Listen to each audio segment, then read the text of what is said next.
Bonsoir à toutes et à tous, c'est un plaisir de vous retrouver pour une nouvelle édition de votre journal sur Monaco Info. Voici les titres de ce samedi 9 juillet.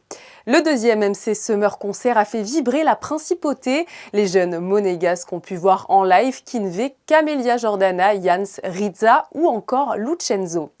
Les célèbres concerts de l'OPMC au Palais Princier vont faire leur grand retour. 5 représentations entre le 17 juillet et le 7 août à découvrir en détail dans ce journal avec notre invité Didier de Cotigny. Vous aurez également toutes les informations sur le Monaco Innovation Runway, un concept porté par Monacotech et par Monaco Télécom. Et pour finir, les plus belles images du carnaval de Monaco, cap sur l'Afrique pour cette 10e édition. Mais nous débutons ce journal avec la soirée mythique du Bal de la Rose. Après 2 ans sans cet événement pour cause de pandémie, l'édition 2022 avait exceptionnellement lieu en juillet. Cette manifestation vieille de 50 ans est l'occasion pour la Fondation Princesse Grace de récolter des fonds pour financer ses missions humanitaires. Sa présidente, Son Altesse Royale, la Princesse de Hanovre, en a confié la direction artistique à son ami Christian Louboutin. Et ensemble, ils ont choisi le thème « Les années 20, le retour ». Ce bal unique était donc aussi l'occasion d'admirer les tenues choisies par les membres de la famille Grimaldi qui répondent toujours en nombre à l'invitation. Et pendant que le bal de la Rose se déroulait, un autre événement faisait le plaisir des jeunes monégasques. Revenons justement sur le concert énergie organisé hier soir. Cette 2e édition du MC Summer Concert s'est déroulée à l'espace Léo Ferré et tout le monde semblait plus que ravi. Un reportage de Fabien Bonilla et Olivier Bonello. Le MC Summer Concert pour les jeunes était de retour après 2 annulations, 2020 et 2021, en raison de la pandémie. Ce concert a en quelque sorte lancé la saison estivale pour les élèves de la Principauté après une année scolaire bien chargée et le passage du brevet ou du bac pour certains. Concert à l'initiative du Conseil national organisé conjointement par le gouvernement et la mairie. L'événement était gratuit et réservé aux jeunes de 13 à 25 ans. Sur scène, plusieurs artistes comme Camélia Jordana, Kinvey, Jans, Rizza, Lucenzo ou Kungs.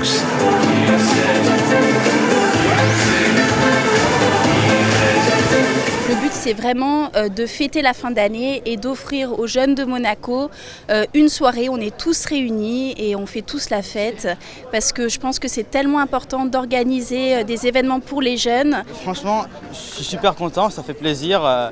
C'est l'été qui a annoncé, on vient de terminer l'école et franchement, on ne pouvait pas demander mieux. On est content qu'ils aient fait venir des artistes qu'on apprécie et comme ça c'est l'occasion de faire un concert pour les jeunes parce qu'il n'y en a pas souvent des artistes qui viennent comme ça. C'est super sympa parce que c'est vrai qu'ici à Monaco, quand on n'est pas majeur, on ne peut pas faire grand chose. Donc non, franchement, très content d'être là. Et là franchement, faire des trucs comme ça, en vrai, je trouve ça génial. Genre c'est un truc où on peut s'amuser. Il y a nos chanteurs, il y a des gens qu'on adore, genre Kungs, tout ça, je kiffe. C'est incroyable, franchement, c'est cool. À noter qu'en première partie, 2 artistes de la Principauté ont été sélectionnés par un jury. Mathis Jones et le groupe de rock Megawatt ont pu ainsi se produire sur scène lors de ce MC Summer Concert Energy. Nous restons dans la thématique des concerts, mais dans un tout autre style. Du 17 juillet au 7 août, les célèbres concerts au Palais Princier de l'Orchestre Philharmonique de Monte-Carlo seront de retour. Pour nous en dire plus sur la programmation de cet été, Didier de Cotigny est présent avec nous ce soir. Bonsoir à vous Didier. Bonsoir à vous. Vous êtes donc, Didier, le délégué artistique de l'OPMC. Première question, quels seront les temps forts de cette saison au Palais Princier ? Écoutez, les temps forts de cette saison au Palais Princier sera d'abord le premier concert, celui du 17 juillet, qui va marquer un peu la pierre angulaire des célébrations pour le centenaire de la disparition du prince Albert Ier. Donc nous lui rendons hommage par ce concert qui sera matinée d'œuvres qui ont été composées spécialement à sa demande, notamment les 2 pièces presque inédites qui ont été écrites pour l'inauguration du musée océanographique, une de Camille Saint-Saëns, qui est l'ouverture de fête, une autre première, c'est-à-dire la pièce de Massenet, la nef triomphante, qui est une pièce pour chœur et orchestre commanditée à Jules Massenet par le prince lui-même, avec entre autres au milieu le très rarement donné concerto pour piano de Massenet, qui est un concerto très beau, qui malheureusement n'a pas vraiment suscité d'intérêt dans la postérité et était très très rarement joué. Je crois que la dernière fois qu'il a été joué à Monaco, c'était en 1956 avec Aldo Ciccolini.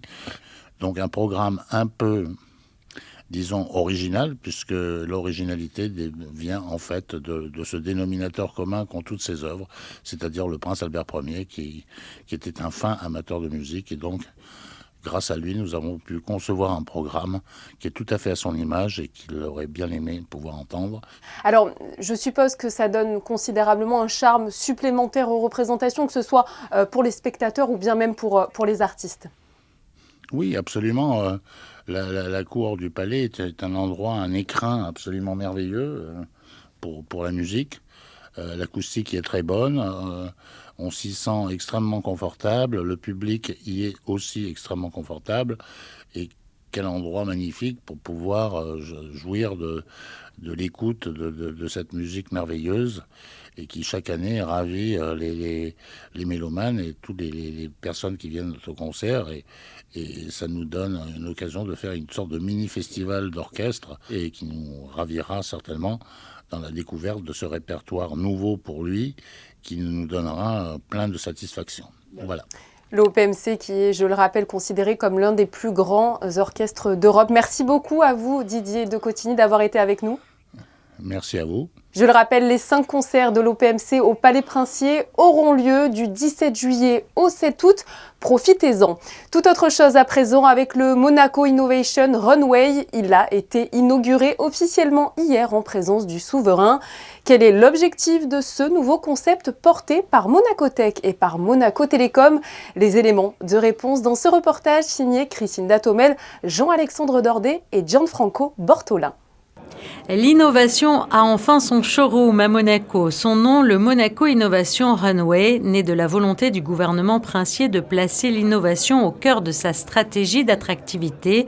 Ce nouveau concept est une vitrine de tous les projets de dernière génération du pays. C'est un showroom pour toutes les innovations qui sont faites à Monaco, évidemment plutôt les innovations technologiques.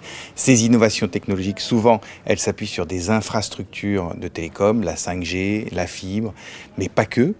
C'est des innovations qui sont produites par les startups de Monacotech, souvent. Il y a par exemple un certain nombre d'innovations dans le domaine médical, et notamment en mixant les bienfaits de l'intelligence artificielle avec les problématiques de diagnostic, on obtient des choses vraiment intéressantes aujourd'hui. Monacotech, c'est ça aussi. C'est aussi la réunion de startups qui travaillent sur des développements technologiques très importants pour la santé, mais pas que pour la santé, également dans le domaine des coraux, par exemple, etc. Voilà, et donc c'est tout ça. Il fallait un écrin, en fait, pour l'innovation à Monaco, et c'est pour ça qu'on a créé Monaco Innovation Runway. Ce qui est innovant dans le Runway, c'est que, au-delà du fait que nous accompagnons les startups pour les mettre en valeur et que Monaco fait tout ce qu'il peut pour soutenir les projets innovants, ici on va plus loin et on leur permet, une fois que le projet innovation est démontré, de faire connaître à l'extérieur. Et ça, c'est très innovant. Et ce qui est innovant aussi, c'est que ça va être un endroit qui va catalyser les innovations de Monaco et regrouper les forces au service de l'innovation. Le lancement de cette vitrine numérique a ainsi permis la découverte de 6 startups incubées par Monacotech et de 4 projets impulsés dans le cadre du programme Extended Monaco. L'objectif final, c'est d'être capable d'accueillir des délégations étrangères, des entreprises qui veulent venir. Par exemple, j'avais le conseil d'administration de Post Luxembourg qui était là lundi et qui veulent pouvoir également profiter, découvrir. Et la principauté veut mettre en avant ce qu'elle sait produire de mieux en termes d'innovation. Et pour ça, il fallait Monaco Innovation Runway. Lors de cet événement, l'opérateur de télécommunications de la Principauté a dévoilé son jumeau numérique, une interface 3D compilant toutes les données topographiques du territoire pour prévoir l'évolution de la couverture mobile à Monaco et son optimisation suite à l'apparition des nouveaux projets immobiliers. Une solution de capteur capable de monitorer l'environnement en temps réel a également été présentée, ainsi que des applications pour répondre à la pénurie de radiologues dans certains certains pays d'Afrique par exemple, et des dispositifs médicaux innovants permettant le diagnostic rapide et à distance d'images médicales comme la détection de la Covid-19 et du cancer du sein ont été mis en lumière lors du lancement Monaco Innovation Runway. Un mot de sport à présent et surtout de Formule 1 avec le Grand Prix d'Autriche. Charles Leclerc qui s'est lancé à la 2e place de la course sprint après une bonne séance de qualification ce vendredi. Il a finalement conservé sa 2e position juste derrière Verstappen et devant Sainz. Le départ de la course se fera demain à 15h et Charles Leclerc s'élancera donc sur la grille de départ à la 2e place. L'édition 2022 de l'Ultra Trail du Mercantour est lancée. Le départ a été donné hier soir sur le quai Albert Ier. Le monégasque Nicolas D'Angelo participe d'ailleurs à cette course de 125 km. Bonne chance à lui. Les soldes d'été ont officiellement démarré ce vendredi 1er juillet et se poursuivront jusqu'au 15 août prochain sur l'ensemble de la Principauté. Alors, que pensent les commerçants après une semaine de soldes? Sont-ils satisfaits? Vanessa Dessy leur a posé la question. Ça a bien commencé parce qu'il y a plus de touristes quand même, il y a un peu plus de passages. Donc ça va, pour l'instant ça commence bien. La France a soldé bien avant nous. Contrairement aux années précédentes, Monaco soldait avant. Donc on trouve que cette année, on est les derniers. Donc tout le monde a effectué leur solde en France, aussi bien même en ligne sur Internet. Donc aujourd'hui, on s'aperçoit vraiment qu'on voit bien, on va peut-être commencer à travailler vers 16h, 17h. Nous, on ne fait pas de solde. C'est-à-dire qu'on travaille avec un designer directement sur Monaco. On fait beaucoup de production sur notre atelier ici à Monaco. Du coup, c'est un choix de la direction. On fait des petites promos de temps en temps tout au long de l'année, mais voilà, ça s'arrête à ça. Ça se passe très bien, on a des bons chiffres, on a de la bonne clientèle en plus. Bon, après, les soldes viennent de commencer. Mais on a de très bons chiffres pour le moment. Ça se passe gentiment, voilà, il n'y a pas d'affolement. Il y a un mélange de personnes qui veulent des soldes, qui veulent aussi des chaussures d'été, même qui ne sont pas en solde. Bon, c'est quand même un départ tranquille, mais correct. Si vous n'avez pas pu faire les boutiques en ce samedi, pas de panique, il vous est désormais possible d'aller dans les magasins même le dimanche. Le Monaco Sunday Experience permet l'ouverture d'une centaine de commerces tous les dimanches de l'été. Cet été encore, 100% des commerçants situés au Métropole Shopping Monte-Carlo, au One Monte-Carlo, au centre commercial de Fontvieille et dans les ruelles de Monaco-Ville ont décidé de jouer le jeu, accompagnés aussi par certains commerces du boulevard des Moulins et de la Condamine. Ne manquez pas donc cette expérience shopping 7 jours sur 7. Avant de refermer cette édition, direction Monaco-Ville où avait lieu le traditionnel carnaval organisé par la mairie ce vendredi soir. Le public monégasque a répondu présent. Vanessa Dessy vous dévoile cette nouvelle édition. Un reportage sur des images d'Alexandre Chapeau et Gianfranco Bortolin. Après 2 années d'absence en raison de la crise sanitaire, le carnaval estival du Rocher revient à Monaco-Ville afin d'animer ses ruelles. La tradition a largement évolué au cours des siècles. Après ces 2 années de difficultés liées au Covid, nous retrouvons le carnaval dans les rues du Rocher.